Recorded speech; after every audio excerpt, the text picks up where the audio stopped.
2026 ഫെബ്രുവരിയിൽ കർണാടകയിലെ ചിക്കമംഗളൂരിലെ ബേലന്നൂർ പ്രദേശത്ത് അക്രമകാരിയായ ഒരു കാട്ടാനയെ കർണാടക വനംവകുപ്പ് പിടികൂടി ആനക്യാമ്പിലേക്ക് മാറ്റി.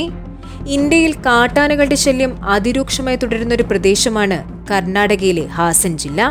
കാപ്പി ഉൾപ്പെടെയുള്ള നാണ്യവിളകളുടെ വൻ കൃഷിയാണ് ഇവിടെ നടക്കുന്നത്. വനത്തോട് ചേർന്ന് കിടക്കുന്ന ഈ സ്ഥലത്ത് കാട്ടാനകൾ വൻ നാശനഷ്ടങ്ങൾ വരുത്തിവെക്കുമ്പോഴാണ് ജനങ്ങളുടെ പ്രതിഷേധം കണക്കിലെടുത്ത് ആനകളെ പിടികൂടി മറ്റേതെങ്കിലും വനത്തിലേക്ക് മാറ്റുന്നത്.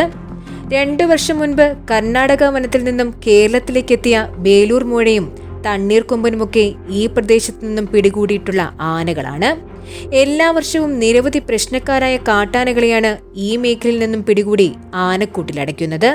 മനുഷ്യ-വന്യജീവി സംഘർഷം അതിരൂക്ഷമായിട്ടുള്ള മേഖലയായതിനാൽ കുങ്കിയാനകളുടെ ആവശ്യകത കർണാടക വനംവകുപ്പിൽ കൂടുതലാണ്.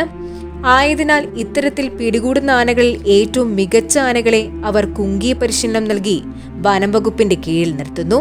അല്ലാത്ത ആനകളെയെല്ലാം മറ്റേതെങ്കിലും വനത്തിലേക്ക് തുറന്നുവിടുന്നു.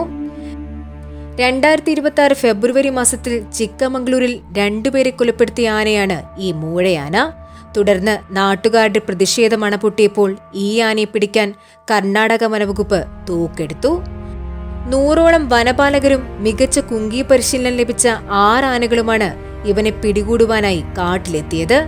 കൃത്യമായി ആനയുടെ ലൊക്കേഷൻ ട്രാക്ക് ചെയ്ത ശേഷം ആനയെ മയക്കുവെടി വയ്ക്കുകയായിരുന്നു. തുടർന്ന് കുങ്കിയാനകളുടെ സഹായത്തോടെ ആനയെ ലോറിയിൽ കയറ്റി ശിവമൊഗ്ഗയ്ക്ക് സമീപമുള്ള സക്രബേലു ആനക്യാമ്പിലേക്ക് മാറ്റിയിട്ടുണ്ട്.